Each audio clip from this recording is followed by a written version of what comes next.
Hello my lovely YouTube family, कैसे हैं आप सभी। डेली लाइफ विद मीत में आप सबका बहुत बहुत स्वागत है। ये है 27 तारीख की शाम का टाइम। मैंने क्या दोपहर का जो भी खाना बचा था ना, गोभी की सब्ज़ी थी और मेरी बैगन की सब्ज़ी पड़ी थी, दाल पड़ी थी। तो मैंने फिर सब्ज़ी तो रात को कुछ भी नहीं बनाई, क्योंकि ऑलरेडी मेरी सब्जियां जो दोपहर की थी वो बची हुई थी। तो मैंने कहा कि मैं मूंग दाल का हलवा ही बना लेती हूँ। तो फिर मैंने मूंग दाल का हलवा बना लिया था। तो मैंने इंस्टेंट मूंग दाल का हलवा बनाया था। तो उसकी रेसिपी मेरे चैनल पर आपको मिल जाएगी, जिसकी लिंक मैं अपने डिस्क्रिप्शन बॉक्स में डाल दूंगी। तो आप वहां जाकर देख सकते हैं कि लो फैट में कैसे आप मूंग दाल का इंस्टेंट हलवा बना सकते हैं करके। तो मैं उसकी रेसिपी की जो लिंक है ना, वो मैं अपने डिस्क्रिप्शन बॉक्स में डाल दूंगी। तो यहाँ क्या है, मैं साग बना रही थी नेक्स्ट डे के लिए। तो आपने देखा था कि उस दिन मैं साग लेकर आई थी थर्सडे को। तो थर्सडे को साग लेकर आई थी ना, तो मैंने कहा मैं फ्राइडे को बना लूँगी। तो फ्राइडे को फिर मैंने क्या किया, सैटरडे के लिए मैंने फ्राइडे को ही साग बना लिया था। कट करके मैंने चढ़ा दिया। मैंने कहा लगे हाथ ये भी काम हो जाएगा, तो बच्चों को पढ़ाने में, बच्चों को समय देने में आसानी हो जाएगी। तो बस मैं यहाँ बच्चों को पढ़ाने के लिए मैंने क्या किया, साग को कट करके ना कुकर में चढ़ा दिया था। और उसमें जैसे क्या क्या डाला था मैंने, तो उसमें पालक, मूली के पत्ते और थोड़ी सी मेथी डाल दी थी मैंने। और इसकी रेसिपी ना क्या है, मैंने अपनी जो मेरी मामी सास है ना, पंजाब में रहती है, मैंने उनके हाथ से खाया था पहले, सबसे पहली बार ये साग। तो मैंने उनसे पूछा, मामी जी आपने इसे कैसे बनाया। तो मामी जी ने मुझे बताया कि मैंने इसे इस तरीके से बनाया है। तो ये बिल्कुल सरसों के साग की तरह ही लगता है, इसमें कोई फ़र्क नहीं लगता, 19-20 का फ़र्क होता है। तो मैंने ये साग बनाना उनसे ही सीखा था इस तरीके का। तो मैंने यहाँ बस साग चढ़ा दिया था, मिर्ची भी हरी मिर्ची काट के डाल दी थी और नमक डाल के मैंने उसे चढ़ा दिया था। और मेरे को ये था कि साथ साथ में इसे पक जाएगा, तब तक मैं दूसरे काम निपटा लूँगी। तो यहाँ बस मैं बच्चों से बात करते करते ना, जो मेरे बर्तन दोपहर के मैंने धो के रखे थे, तो मैं उनको उनकी जगह पे अरेंज कर रही थी, ताकि दूसरे बर्तनों को धोने के लिए मुझे स्पेस मिल सके और मैं उन्हें आराम से मतलब धो के वापस से टोकरी पे लगा सकूं। तो बस मैं बर्तनों को इधर धो रही थी और साथ साथ में क्या है, मैं बच्चों से बातें भी कर रही थी। बच्चे पास में ही घूम रहे थे, बच्चों से बातें भी कर रही थी और मैं अपने काम भी कर रही थी। और मेरे को ये था कि इस बीच में मेरा साग भी बन जाएगा। और क्या है, मैंने ये सब खाना वाना सब निपटा लिया था अपना। जो रात का डिनर था हमारा, 7:30 बजे ही मैं रोटियां बनाने लग जाती हूँ, फुलके सेक के डैडी जी और इनको दे देती हूँ। मैं, रमन तो देरी से ही खाते हैं, शरण भी देरी से ही खाता है, लेकिन डैडी जी और इनको मैं टाइम से 7:30 बजे, 7:45 तक खाना दे देती हूँ। तो उसके बाद ही मैं सारे काम करने लगी थी, यानी उसके बाद ही मैंने साग चढ़ाया था और किचन की क्लीनिंग वगैरह करके मैं यहाँ बर्तन धो रही थी, बर्तन लगा के बर्तन धो रही थी। और जब मैं बर्तन धोती हूँ ना, तो उसके बाद क्या होता है ना, मैं नल वगैरह और उसके आसपास का पूरा हिस्सा मैं डेली क्लीन करती हूँ। ये मेरी एकदम आदत है। मैं जितनी बार बर्तन धोऊंगी ना, उतनी बार ही मैं इसे साफ़ करती हूँ, क्योंकि मुझे ये हिस्सा बिल्कुल भी गंदा अच्छा नहीं लगता है। तो बस मैं ये हिस्सा अच्छे से साफ़ कर रही हूँ। और इस बीच में क्या है ना, मैंने कोको को भी खाना दे दिया था, टॉनिक दे दिया था और जो ताले वगैरह हैं मैंने वो भी लगा दिए थे। तो लॉक वगैरह करने के बाद ना, उसके ये मैंने बर्तन धो लिए थे। और बर्तन धोने के साथ साथ में ही मुझे ये कर रहा था कि दही भी जमाना था नेक्स्ट डे के लिए।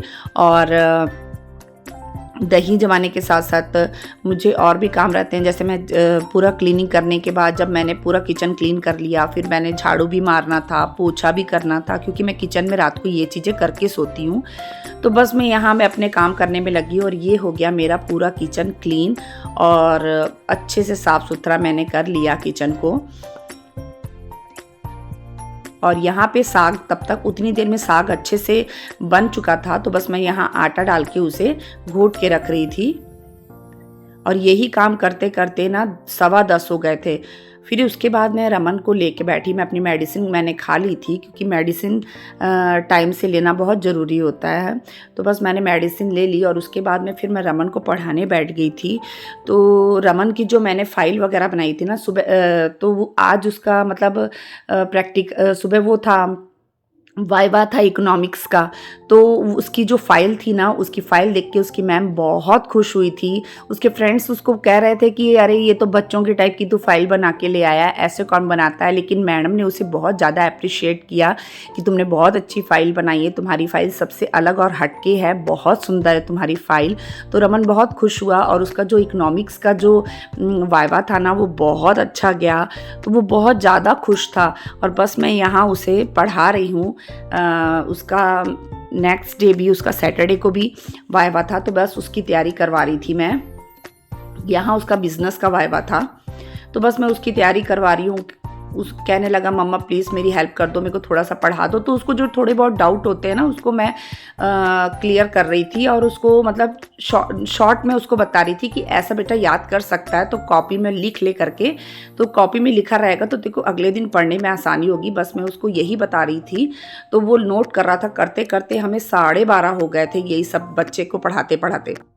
हाँ जी, तो हो गए हैं रात के 12:30 और मैं रमन को पढ़ा रही थी। कल उसका बिज़नेस का वाइवा है, तो उसकी तैयारी मैं उसको करवा रही थी। मेरे को ये है कि बच्चा अच्छे से पढ़ ले, अच्छे से कर ले, तो मैंने थोड़े बहुत काम निपटाए। उसके बाद बस मैं उसको पढ़ाने बैठ गई थी ताकि उसका जो कल का वाइवा है वो अच्छा जाए। और बच्चा अगर अच्छे से पढ़ेगा तो अच्छे से बोल के आएगा, अच्छे से कर के आएगा। उसका जो कल का मतलब जो आज जो वाइवा हुआ था सुबह इकोनॉमिक्स का, तो वो बहुत अच्छा गया। तो बहुत खुश था वो क्योंकि उसकी तैयारी करवा दी थी मैंने।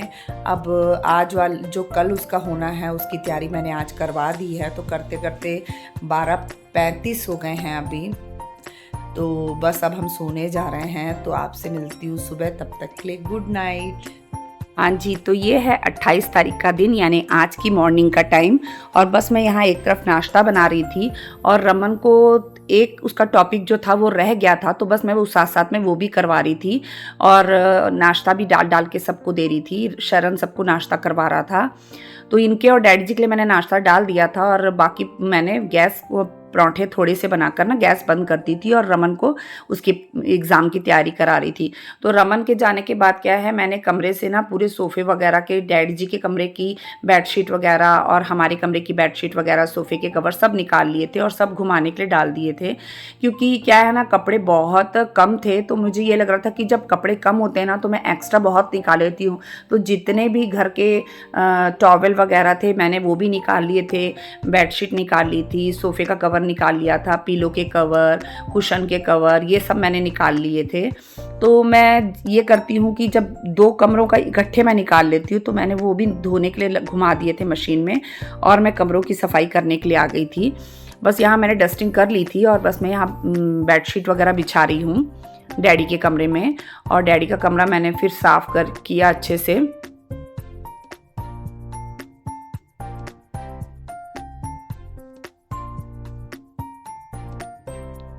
और ये होता है ना कि अपन को ये लगता है कि बस बच्चों की पढ़ाई पे भी बहुत ध्यान देना है, क्योंकि हमारे घर के काम तो कभी ख़त्म नहीं होंगे लेकिन बच्चों की पढ़ाई उनके भविष्य के लिए होती है। तो अगर बच्चे अच्छे से पढ़ लिख जाएंगे तो उनके भविष्य में उनके लिए काम आएगा। तो हमने तो क्या है अपनी ज़िंदगी जी ही ली है, तो बच्चों का भविष्य अच्छा हो उसके लिए उन्हें पढ़ाना बहुत ज़रूरी होता है। और मैं घर के कामों के साथ बच्चों की पढ़ाई के लिए भी टाइम निकालती हूँ और कोको के लिए भी मैं पूरा टाइम निकालती हूँ, क्योंकि मेरे को ऐसा रहता है कि मुझे कोको को भी टाइम देना है, क्योंकि उसे भी खाना टाइम टू टाइम देना है, नहलाना है, उसके जो चादर वगैरह निकलती है वो सब धोनी रहती है मुझे, और उसे टॉनिक देना, हर चीज़ उसका भी मुझे पूरा ध्यान रखना पड़ता है कोको का। और यहाँ मेरा कमरा पूरा क्लीन हो गया है और ये जो आप कुशन में कवर देख रहे हैं इस पे जो एम्ब्रॉयडरी है वो भी मैंने ही अपने हाथों से की थी। तो ये मेरा ये कमरा पूरा क्लीन हो गया। ऐसे मैंने पूरा घर क्लीन कर लिया था। उसके बाद मैं झाड़ू मारने लग गई थी। घर की पूरी सफाई होने के बाद फिर आई झाड़ू की बारी, तो मैंने कहा मैं फटाफट झाड़ू कर लेती हूँ ताकि रमन के आने के बाद मैं उसे फिर से पढ़ाने बैठ सकूँ, क्योंकि रमन का नेक्स्ट डे फिर से CS का एग्ज़ाम है, मॉक टेस्ट है। तो क्या है ना, मॉक टेस्ट की भी मुझे उसकी तैयारी करवानी है। उसे पढ़ाना है। और शरण के भी मंडे से एग्ज़ाम स्टार्ट हो रहे हैं, फिर से प्री बोर्ड हो रहे हैं उनके, तो उसको भी लेके बैठना है। तो अपने घर के कामों के साथ साथ बच्चों को भी टाइम देना पड़ेगा, और नहीं तो ऐसा नहीं चल पाएगा कि हम सिर्फ घर के ही काम करते रह जाए और बच्चों को टाइम ना दे। इस करके मतलब मैं ये सोचती हूँ कि जितना जल्दी काम निपटाऊंगी उतना जल्दी ही मैं फ्री होंगी और मैं अपने बच्चों को टाइम दे पाऊंगी।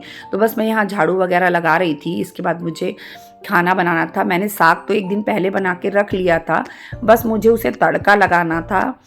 तो बस मैं यहाँ झाड़ू वगैरह कर रही थी। इसके बाद मैंने पोछा भी मार लिया था, और पोछा मारने के बाद मैं अपने काम में लग गई थी। तो बस यहाँ मैं साग को तड़का लगा रही थी। कुछ 12:30 का टाइम हो रहा था, और 1 बजे डैडी जी खाना खाने आ जाते हैं। तो बस मैं यहाँ फटाफट साग को तड़का लगा रही थी, जिसके लिए मैंने अदरक लहसुन छिल लिया था और उसे चॉप कर लिया था अच्छे से। और उसको करने के बाद मैंने प्याज भून लिया और उसमें अदरक लहसुन डाल के ना उसे कर दिया था और भून लिया था घी में। मैं घी में तड़का लगाया था मैंने उसे। और उसके बाद क्या है, जब प्याज और अदरक लहसुन भून गया ना, तो फिर मैंने उसमें टमाटर भी डाल दिया था और खूब सारा देसी घी डाल के मैंने साग को तैयार कर लिया था। तो एक तरफ मेरा साग तैयार हो गया था और एक तरफ मैं रोटियां सेकने लग गई थी फुलके, क्योंकि डैडी जी आ गए थे तब तक। तो डैडी जी आ गए थे, बस मैं खाना डाल के दे रही थी।